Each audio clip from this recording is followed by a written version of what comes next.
Let's talk about chiptunes. I've been wanting to make another chiptune video for a while, ever since I made that one about the Teenage Engineering PO20 arcade. Not just because, I think chiptunes are great, and not just because I've been asked to make one, but because I actually feel a personal connection to the genre. A while back, I was bedridden for months with an illness, and I didn't even feel well enough to sit up and play an acoustic instrument. So I downloaded a tracker, got into chiptunes, and now I have a YouTube channel, and I don't think there were any intervening steps. My goal in this video is to discuss chiptune music and ways of making it, and I think before we go any further, we should probably discuss what it actually is. So the word chiptune usually is used to refer to music that's made with video game hardware, but in this case, I'm just using it to refer to anything that's trying to approximate those sounds as well. I know there are some purists out there who are hurt by the thought of considering anything that's made using like a computer or a proper synthesizer as chiptunes, where it should only be made on the original hardware. I don't really feel that way. So what we're going to talk about today are different ways of making chiptunes that include more modern devices, as well as some mention of old hardware. If you're not familiar with this genre of music, I would recommend that you check out, after you watch the video, artists like Slime Girls, Anamanaguchi, and the band Crying, like pre-2016. They all use a mix of like chiptune sounds and actual like non-chiptune instruments, which is a really fun combo. But here's the big question that I've been putting off answering since the start of this video. How do you make a chiptune? I think that we should discuss it, and as we go, and if you're enjoying the video, maybe like and subscribe. Totally your call. Anyway, let's get into it.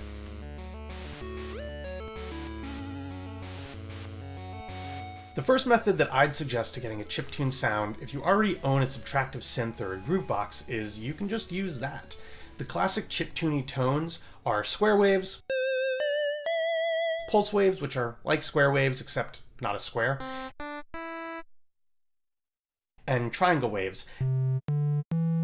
And really, like most subtractive synths that let you, fiddle with wave shapes and all that are going to have all those settings. If your synth can generate noise, that can also be useful for making drums. You tighten up an envelope and you've got a nice closed hat, or you open it up and you can get a nice open hat, or add some distortion and you get a kind of harsh and gritty snare.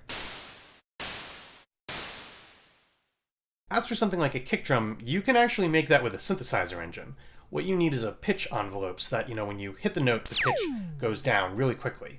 And that's pretty much it. And then after that, you just have to tighten up the envelope so after it goes down, it fades out, and just find the right octave to play it, and you've got a nice splashy kick. So with that in mind, I've made a small chiptune-inspired jam on the Deluge, which I've entitled The Game Boy Became a Game Man.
So the tips that I gave for making chiptunes using a subtractive synth are going to work just as well whether you're using like a physical synth or a synth plugin. The route that I'd recommend, if you don't already have gear that you think is like usable for this, but you have a DAW, is to download a free plugin called OBXD. This will give you a nice little virtual synth where you can edit all the parameters and change the wave shapes and everything, and you can get those chiptuney sounds like I've done in this little chiptune jam I made called This Is What Ableton Was Meant For.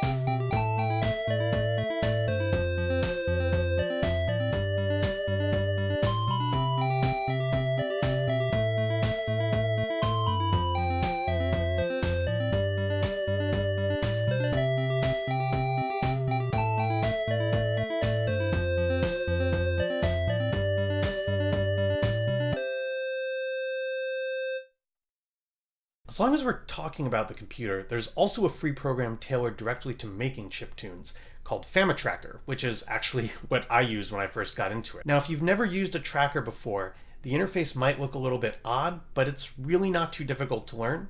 You've got these vertical lanes that are each your channels, and then within those you can sequence in notes.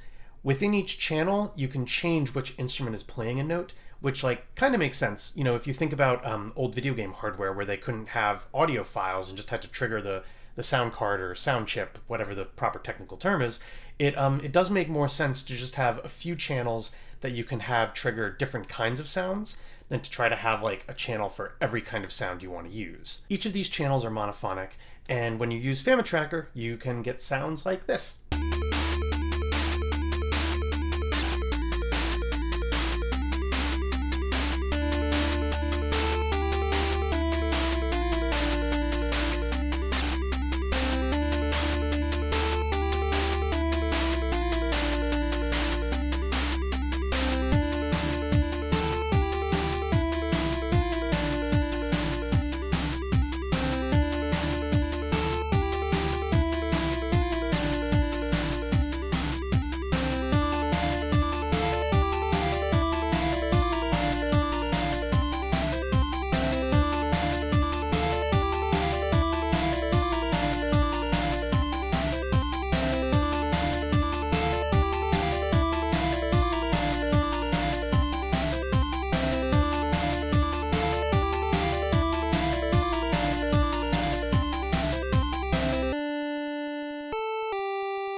Now, we'll come back to trackers in a moment, but I actually wanted to talk about some modern devices that are made for making chiptunes.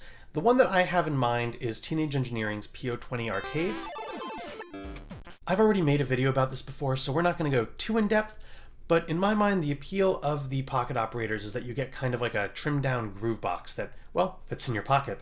And in the case of the arcade, you get a trimmed down chiptune groove box. I love the arcade. Of the pocket operators that I've used, which is, well, 3, it is, I think, the most well suited to making full tracks. If you're looking into getting something for making chiptunes and you're thinking of the arcade, I do have a couple things that I should warn you about. One is that I've found that on the pocket operators, the little knobs that they use to control the volume and other settings can get really unreliable. Even on my arcade, you know, admittedly I've used it a lot, but I've found that it already is starting to fail to register turns, or it'll register turns that are not being made as though it's being operated by a ghost, which is also possible. The other thing about the arcade is that the sounds on it, you can modify a little bit, but really you can't do a huge amount of changing.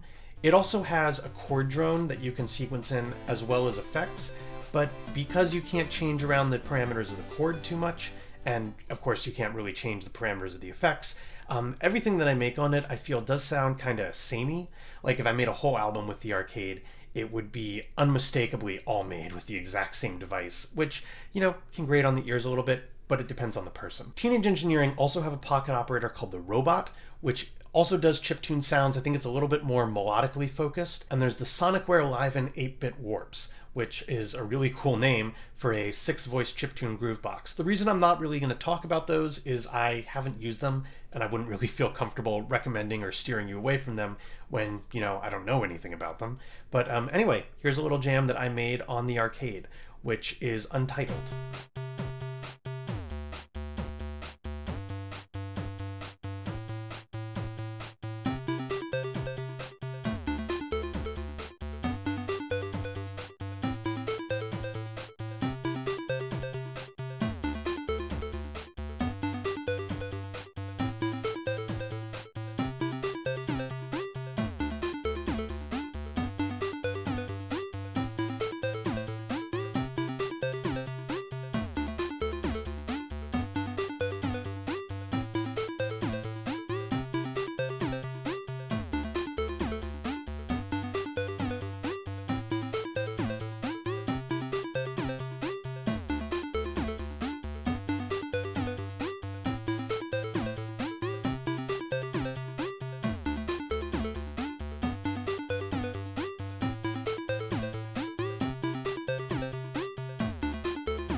So we've got one more method of making chiptunes to discuss, but before we do, I want to thank you so much for, sticking with me through this whole video.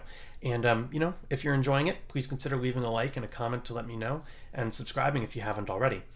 Anyway, we have arrived at what is going to be, for this video, the final way to make chiptunes. There are other methods, but this is the last one with which I feel really familiar.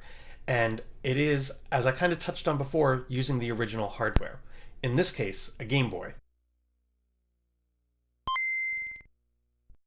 So what I have here is an original Game Boy with a cartridge that has a tracker on it called Little Sound DJ that kind of transforms the Game Boy into a really lo-fi groove box. I will mention that my Game Boy is modded.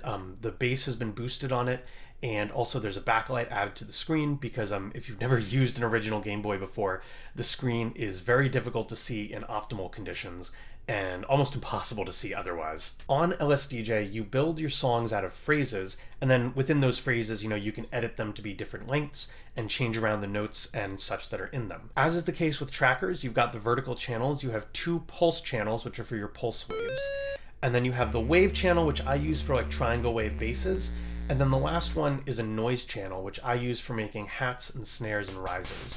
Now, you can probably already see some of the limitations creeping in. You have 3 monophonic tonal channels and then 1 for noise. So if you're hoping to build like really complex jazzy chords, might not be exactly what you're looking for here. Now for me, the Game Boy is my favorite way to make chiptunes. Not just because, I grew up playing with Game Boys, so it feels natural to hold in my hands, but I do really like the user experience of it. I mean, it is very clunky because you're essentially trying to operate a stripped down DAW using a device that was made for playing Tetris. But, if you get frustrated, you can always pop out LSDJ and play Tetris. I do think that a lot of the limitations here, though, are going to reasonably push a lot of people away. Like I mentioned before, you've got a maximum of 4 voices of polyphony, with one of those being noise. But then there's also some issues that come in just because of, how old the Game Boy is. It's, I think, over 30 years old. When I turn up the volume knob, I find that it crackles, and sometimes the audio in the right ear just totally vanishes. I also have some lines going across the display that I can't really get rid of. When I start playing a track, the contrast on the screen suddenly changes and then, changes back when I stop playing the track, which can be kind of frustrating. And then there's also the investment of money and time. If you don't already own a Game Boy, and I'll mention, by the way, that if you get a cartridge with LSDJ, it works on a Game Boy Advance, Game Boy Color as well. I just happen to prefer using the original Game Boy.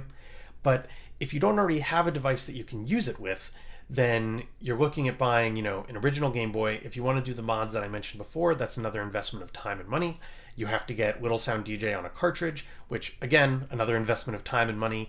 And when you have options like Famitracker or using plugins, I can understand why it might seem like a hard sell. But I will mention that if you've ever played games on an emulator on your computer, you can also pop LSDJ into there and kind of get the same experience, but also be on a device that, along with being able to play Tetris, can play Half-Life 2. And I just want to make sure that I mention that my recommendation to you, if you're looking into getting into chiptunes, is to start with Famitracker or Little Sound DJ in an emulator, or just some free software synthesizers that you make sound chiptuney.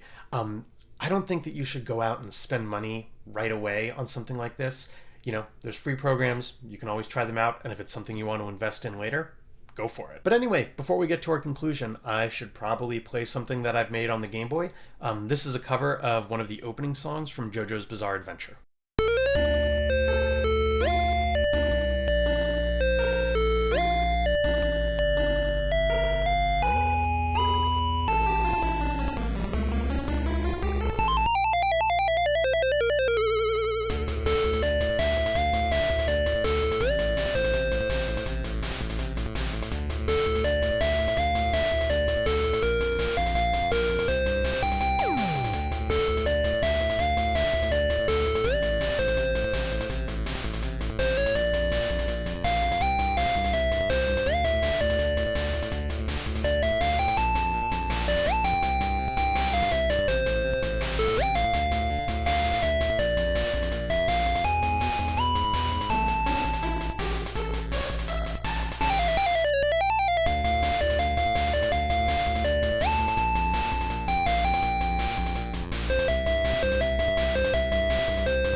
should probably have some kind of conclusion, right? If you want to make chiptunes, there's a bunch of options. Like I mentioned before, a lot of them are free. Don't spend money when you're starting out. And there are other options that I have not covered in this video. There's a tracker on Mac called, I think, Deflamask, which I've heard is really good. I just, personally have not used it. If you made any chiptune music before, I'd love to hear it. Drop some links in the comments so I can check it out. And on that note, I want to thank you so much for watching and listening. If you're already subscribed, thanks for coming back. And if you're not subscribed, please consider hitting subscribe if you want to both hear music and see videos about music that I've made, and also if you'd like to help support the channel. As is often the case for me, I don't really know how to end this video, so we're just going to do a kind of chiptuney jam on the OP1. And yeah, thanks for hanging out. I look forward to seeing you in the next video. Bye.